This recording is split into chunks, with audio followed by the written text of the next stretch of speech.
बोलिए श्री सद्गुरु महाराज जी की जय, सच्चे दरबार की जय, उमापति महादेव की जय, श्री कृष्ण बलदेव की जय, सनातन धर्म की जय, सद्गुरु आशुतोष महाराज जी की जय। प्रिय भगवत प्रेमियों, हमेशा की तरह आज भी आप लोगों का सत्संग विचारों में, सत्संग सभा में आप सभी का हार्दिक स्वागत है।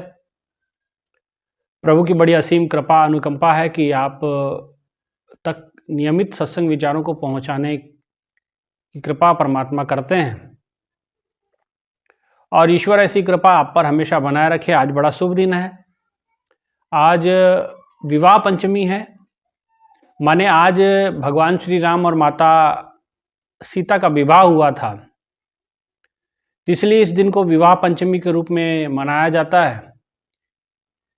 और आज 25 नवंबर ये विवाह पंचमी की आप सभी को हार्दिक शुभकामनाएं। और इसके साथ एक और शुभ चीज़ है कि अयोध्या भगवान श्री राम के पावन पुनीत मंदिर में उनके शिखर पे धर्म ध्वजा, अपनी केसरी ध्वजा आज लहराई जाएगी।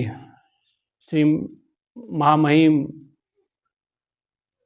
प्रधानमंत्री नरेंद्र जी मोदी जी के द्वारा आज वो धर्म ध्वजा प्रभु श्री राम के मंदिर पे प्रतिष्ठित होगी, जिसका दिव्य नज़ारा सारा समाज, सारी जनता, सारा मानव जाति इस धर्म ध्वजा को देखेगा। ये प्रतीक है साहस का, ये प्रतीक है धर्म का, ये प्रतीक है मानवता का, ये प्रतीक है प्रेम का। इसीलिए ये बड़ा अहम भी हो जाता है। सनातन धर्म की ध्वजा यूं तो हर एक के घर में फहराई जाती है, कहीं छोटे में स्तर पे, कहीं कोई बहुत बड़ी फहराता है, हर एक के घर में होती है। लेकिन इसका विशेष महत्व तब बढ़ जाता है जब भगवान श्री राम पिछले कई वर्षों से, सैकड़ों वर्षों से तिरपाल में रहे हो, उनकी जन्मभूमि पे मुगलों का कब्जा हो, और उसमें बड़ी बात कि भगवान श्री राम का मंदिर बन जाना और मंदिर पे धर्म ध्वजा लग जाना, ये बहुत बड़ी बात हो जाती है सनातन धर्मियों के लिए, सनातन को मानने वाले, धर्म को मानने वाले लोगों के लिए। भगवान श्री राम जिनका उद्देश्य यही था, जिन्होंने जिस समय अत्याचारियों को, अनाचारियों को, ऋषि मुनियों को परेशान करते हुए देखा, विश्वामित्र जी ने पूछा कि हाँ राम, ये देख रहे हो ये हड्डियों का ढेर? तो राम जी ने कौतूहलवश पूछा कि ये किसका हड्डियां हैं, किसकी हड्डियां हैं? तो बोले ये ऋषि मुनियों की हड्डियां हैं। भगवान श्री राम ने उसी समय प्रतिज्ञा की कि निश्चरहीन, इस धरती को मैं निश्चरहीन कर दूंगा, निशाचरों से विहीन कर दूंगा, इन आताताइयों को खत्म कर दूंगा। भगवान के जीवन का एक उद्देश्य ये भी था। निश्चरता केवल राक्षसों में थी ऐसा नहीं है, निश्चरता यहाँ राक्षसी गुण देवताओं में भी था, जिसका बड़ा उदाहरण इंद्र आ जाता है। माता अहिल्या के साथ उसने कैसा कुकर्म किया जिसके कारण माता शिलावत हो गई, पत्थर जड़वरत हो गई। तो धर्म के जो गुण हैं और अवगुण हैं, देखिए हिसाब तो सबको करना पड़ता है, हिसाब तो सबको देना पड़ता है। इंद्र बचेगा नहीं, इंद्र भी नहीं बचा और राक्षस भी नहीं बचे। भगवान का कोप तो दोनों को ही झेलना पड़ा, कर्मों का दंड तो दोनों को भोगना पड़ा। इसलिए ये धर्म हमें सिखाता है, ये धर्म ध्वजा प्रतीक है हमारे भीतर वो दैवीय गुण, प्रभु श्री राम जो चाहते थे, प्रभु श्री राम के जो गुण हैं, जो हमें धारण करने अनिवार्य है। प्रभु श्री राम का गुण है सब पे प्रिय, सबको प्रिय, मानते हैं। सब मम प्रिय सब मम उपजाए, सारे मुझे प्रिय हैं, सब मेरे हैं, सब मुझसे निकले हैं, मुझी में समा जाएंगे। उनके लिए कोई छोटा कोई बड़ा नहीं है। वो केवट है तो भी उनका प्रिय है, माता शबरी है तो भी उनकी प्रिय हो जाती है। ये भगवान श्री राम का अनन्य स्नेह है, अनन्य प्रेम है। तो भाइयों बहनों, हम प्रभु श्री राम को प्रेम करने वाले जितने भी लोग हैं, जितने भी भक्त हैं, तो हमारे भीतर भी ये गुण आना चाहिए कि हम भी सबसे प्रेम करें, सब लोगों को अपना माने। हमारे भीतर भी ये ऊंच नीच का भेद खत्म होना चाहिए, मानव जाति में भी। हम अपने आप को किसी कोई ऊंचा मानता है, कोई नीचा मानता है। भाइयों बहनों, केवट वड्डा आखिए टेवट डिड्डा होए। गुरबानी कहती कि जो अपने आप को बड़ा बखानता है वो केवल होता छोटा ही है। तो प्रभु श्री राम जो हमेशा छोटे बन के रहे, अपने आप को निमाना बना के रखा, झुक के रहे। परशुराम जी भगवान के विवाह में पधारते हैं, क्रोध में आते हैं। जब देखा उन्होंने कि भाई भगवान श्री शिव जी का धनुष तोड़ा गया, तो गुस्सा करके पूछते हैं जनक जी से कि जनक, ये कैसा व्यवस्था किया गया? इसमें शिव जी का इतना बड़ा जो कठोर दंड धनुष था वो तोड़ दिया गया। तो जनक जी ने कहा कि महाराज, ये तो आपने ही कहा था कि सीता का विवाह उसी से होगा जो इस धनुष के ऊपर प्रतंचा चढ़ाएगा। परशुराम जी ने कहा कि महाराज, मैंने तो ये कहा था कि जो प्रतंचा चढ़ाएगा उससे विवाह होगा, लेकिन ये क्या है? ये तो धनुष तोड़ने के लिए थोड़ी मैंने कहा था। और ये कौन है, कौन उदंड है जो इस धनुष को तोड़ दिया? मेरे सामने करो। वो मेरे लिए वो सहस्त्र अर्जुन की तरह मेरा वो बड़ा शत्रु है। लेकिन कोई भी राजा वहां सामने नहीं आता। तो लक्ष्मण जी, आप जानते हैं कि लक्ष्मण जी से रहा नहीं गया।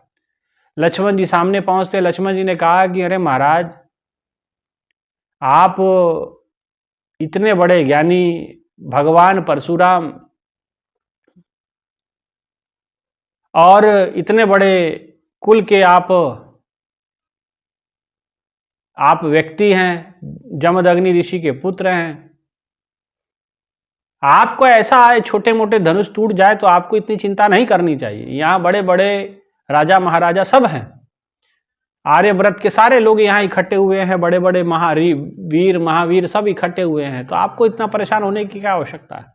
बोले मूर्ख, परशुराम जी ने कहा कि तुझे समझ में नहीं आता कि ये भगवान शिव का धनुष है, मेरे गुरु शिव जी का धनुष है, उसको तोड़ा, मेरे भगवान गुरु का अपमान कर दिया गया और तू कह रहा कि मैं क्रोध भी ना करूं। बोले महाराज, ऐसे धनुष तो हमने बचपन में कई तोड़ दिए, तब तो आप गुस्सा होकर के कभी नहीं आए, और आज बोले अरे तो छोटे धनुष थोड़ी है, ये मेरे भगवान शिव का धनुष है। तुझे यही नहीं पता कि शिव के धनुष में और आम धनुष में कितना फर्क है?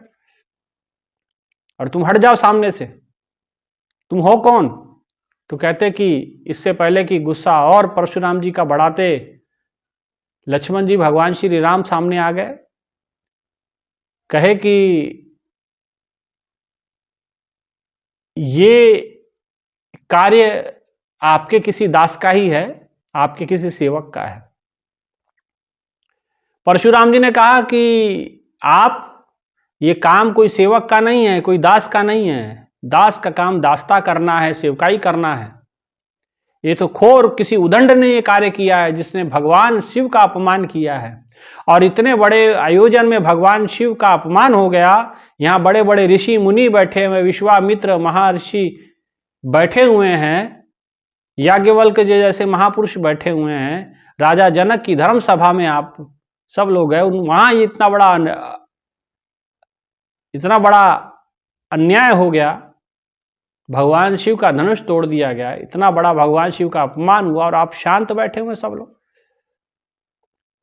ये किसी सेवक का काम नहीं है, ये किसी घोर शत्रु का काम है। बताओ कौन है? भगवान श्री राम, जो कि स्वभाव से सौम्य थे, दोनों हाथ जोड़े और उन्होंने कहा कि मैं श्री राम हूं, और ये मेरा छोटा भाई लक्ष्मण है। परशुराम जी ने कहा कि एक तरफ तुम कितने सौम्य हो, आपके मुख से विचार निकलते हैं तो मिठास से भरे होते हैं, और दूसरा तुम्हारा भाई है जिसके मुख में मुझे लगता है कि विष भरा हुआ है, जब भी मुख खोलता है तो विषाक्त शब्द ही बाहर निकलते हैं। क्यों रखते हो ऐसे लोगों को साथ में? लक्ष्मण जी ने तपाक से उत्तर दिया कि हाँ महाराज, सही कह रहे हो आप। मेरी और राम जी की कहाँ कोई मेल है? कहाँ भगवान श्री राम, कहाँ प्रभु मेरे राम जी, और मैं कहाँ छोटा सा सेवक उनका लक्ष्मण। मेरी उनकी तो कभी मेल हो ही नहीं सकता। हाँ, मेरा और आपका मेल जरूर हो सकता है। भगवान परशुराम को जैसे क्रोध 7वें आसमान पर चढ़ गया। परशुराम जी ने कहा कि भाई ये कौन उदंड बालक है, इसको हटा लो, नहीं तो मैं आज इसको खत्म कर दूंगा। और कहते उसको मारने के लिए उन्होंने फरसा उठाया, लेकिन फरसे का कमाल था कि फरसा हाथ तो उठ गया लेकिन आगे नहीं बढ़ रहा, वार करने को तत्पर नहीं हो रहा। लक्ष्मण जी ने कहा कि महाराज ये आप ये त्रिपुंड उतार के आइए। हमारे कुल की ये परंपरा रही है कि हम बड़ों पे, बूढ़ों पे, महिलाओं पे और संतों पे, विप्र लोगों पर हम कभी शस्त्र संधान नहीं किया करते हैं। ये हमारी कुल परंपरा नहीं है, इसलिए आप हमें कोई ऐसा वैसा ना माने। और आप ये माथे पे जो त्रिपुंड लगाया है इसे उतार के आए, फिर आपको पता चलेगा कि हम कौन हैं। परशुराम जी ने जैसे सुना, उन्होंने कहा कि ये उदंड मूर्ख व्यक्ति कौन है ये, जिसे ये नहीं पता कि मैं कौन हूं। लक्ष्मण जी ने कहा कि हम जानते हैं आप क्षत्रिय कुल नाशक भगवान श्री परशुराम हैं, लेकिन आपको भी ज्ञात होना चाहिए कि हम भी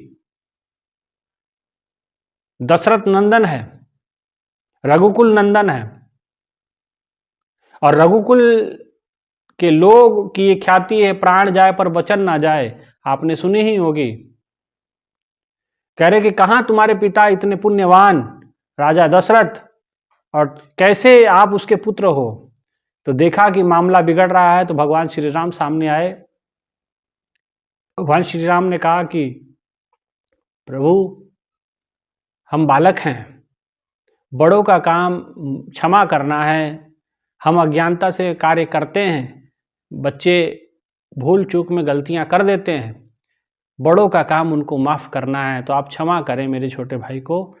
कह रहे कि तुम दोनों मिली भगत है तुम्हारी दोनों की, एक आके जहर उगलता है, दूसरा आके मरहम लगाने की कोशिश करता है, एक घाव खरोदता है, दूसरा आके मलहम लगाता है, ये तुम दोनों की मिली भगत है। तो प्रभु श्री राम ने कहा कि ये कोई कार्य, ऐसा कार्य नहीं था कि इसमें भगवान शिव का अपमान हुआ। प्रभु श्री राम कहते हैं कि ये कार्य भगवान श्री राम का धनुष, इसको कोई अगर प्रत्यंचा चढ़ा देता तो वो शिव की महिमा को नहीं जान पाता, वो इसका इनाम स्वरूप सीता को लेके यहां से चला जाता। इसमें ना तो सीता का सम्मान होता, ना भगवान शिव का ही सम्मान होता। लेकिन मैंने इसे इसलिए तोड़ा क्योंकि ये अहंकार का प्रतीक है, लोगों ने इसे अपने अहंकार से जोड़ लिया। लेकिन भगवान शिव का धनुष, भगवान शिव का इतना महान धनुष, ये अहंकार के लिए नहीं है, ये समर्पण मांगता है, ये प्रेम मांगता है।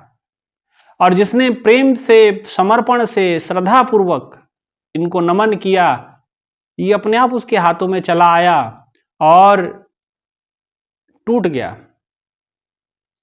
प्रत्यंचा चढ़ाते समय टूट गया। एक बार को तो परशुराम जी सोचने पे विवश हुए कि कैसे टूट गया है, इतना कठोर है, और कहे कि प्रभु ये मेरे से ही हुआ है, आप जो सजा देंगे हमें मंजूर है। तब तक भगवान परशुराम की प्रज्ञावान दृष्टि ने राम जी को पहचानने में समय नहीं लगाया। उन्हें लगा कि ये कोई अलौकिक महापुरुष है। उन्होंने अपनी दिव्य दृष्टि के माध्यम से देखा कि कोई साधारण नहीं, ये स्वयं नारायण के अवतार हैं। तुरंत उन्होंने कहा कि मेरी एक शंका का निवारण कर दो। भगवान परशुराम जी ने सारंग धनुष प्रकट किया, जो भगवान विष्णु का ही धनुष था, जो भगवान विष्णु के द्वारा परशुराम जी को अत्याचार को खत्म करने के लिए दिया गया था। और उन्होंने कहा कि यह भी धनुष कुछ इसी प्रकार का है जैसे शिव जी का धनुष था, और यह भी उसी की तरह कठोर है और भारी है, इसे हर कोई नहीं उठा पाता।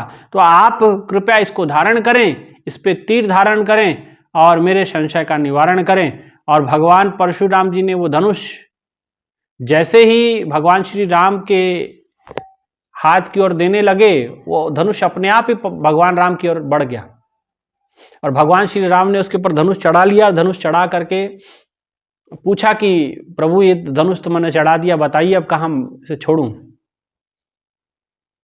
अब धनुष जब चढ़ जाता है, तीर जब तुनीर से निकल जाता है, धनुष पे प्रत्यंचा चढ़ा दी जाती, तो कहीं ना कहीं तो छोड़ना होगा। तो भगवान परशुराम जी ने कहा कि मेरे पुण्य लोगों पे छोड़ दो, पुण्य लोगों पे छोड़ दोगे। और जैसे भगवान ने पुण्य लोगों को छोड़ा कि उन्हें कहा कि धनुष या बाप को रखना है। परशुराम जी ने जैसे कहा तो राम जी ने कहा कि मैं इस धनुष का क्या करूंगा। बोले प्रभु ने कहा कि ये धनुष आपको अत्याचार को समाप्त करने के काम में आएगा राम, और मेरे मन का संशय खत्म हो चुका है। अब मैं यहाँ से जाना चाहता हूँ, ये धनुष को आप धारण करें। भगवान श्री राम ने कहा कि नहीं, मैं तो मानव शरीर में आया हूँ और मानवीय लीला को मैंने करना है, तो मैं ऐसा दिव्य धनुष रख करके क्या करूंगा। भगवान परशुराम जी ने कहा कि इस धनुष को धारण करने के लिए या तो स्वयं नारायण ही इसे धारण कर सकते हैं या समुद्र के पास वो क्षमता है। तो कहते समुद्र देवता को वहां प्रकट किया गया और समुद्र देवता को कहा गया कि धनुष आप संरक्षित कर लीजिए। जब भगवान श्री राम ने कहा कि जब मुझे आवश्यकता होगी तो मैं आपसे आग्रह करूंगा और आपसे ये मांग लूंगा। और कहते हैं कि वो धनुष सागर को समर्पित कर दिया गया और भगवान परशुराम जी माता सीता को, प्रभु श्री राम को आशीर्वाद दे करके वहां से चले गए। ये भगवान राम और माता सीता के विवाह का प्रसंग है। वो इसलिए मैंने सुनाया क्योंकि आज विवाह पंचमी है। तो भगवान श्री राम ने जो शिव जी का धनुष तोड़ा, वो अहंकार जो वहाँ राजा महाराजा थे उसके ऊपर प्रत्यंचा चढ़ा करके माता सीता को उसका इनाम मानते, लेकिन भगवान श्री राम ने उस धनुष को ही खंडित कर दिया क्योंकि उसको वो राजाओं का अहंकार उससे जुड़ गया। और भगवान कहते हैं कि स्त्री कोई किसी का अहंकार पोषक नहीं है, वो कोई वस्तु नहीं है या कोई पारितोषिक नहीं है। वो इस प्रकार नारी तो नारायणी, वो तो नारायण का ही अंश है। और सिया राम दोनों एक ही हैं, अलग अलग थोड़ी हैं। वो सिया राम के बिना जाति कहाँ, है ना। तो ये भी एक बात थी। लेकिन भगवान श्री राम ने इस देह में आकर के, मनुष्य जीवन में आकर के उस मानवता के उस गूढ़ रहस्य को विवाह के माध्यम से समझाया। और कहते कि भगवान श्री राम का उसके बाद मिथिला में रुकते हैं और दशरथ जी को न्योता भेजा जाता है कि इस प्रकार से राम जी ने धनुष तोड़ दिया है, आप आइए बारात लेकर के। और दशरथ जी बारात लेके पहुंचते हैं और उसके बाद वहाँ विवाह होता है राम जी का। तो केवल राम जी का ही विवाह नहीं होता, बाकी सारे भाइयों का भी, तीनों भाइयों का भी विवाह वहाँ पे होता है। लक्ष्मण जी का, उसके बाद शत्रुघ्न और भरत जी का भी विवाह वहीं राजा जनक के 4 पुत्रियों के साथ उनका भी विवाह होता है। चारों बहनें और ये चारों भाई सब एक ही परिवार में उनका विवाह हुआ और खुश सुखपूर्वक प्रभु श्री राम, माता सीता वापस अयोध्या आते हैं। तो ये प्रसंग मैं इसलिए सुना रहा हूँ क्योंकि आज विवाह पंचमी है। आज के दिन भगवान श्री राम और माता सीता का विवाह हुआ था। इसीलिए आप सभी को विवाह पंचमी की हार्दिक हार्दिक शुभकामनाएं।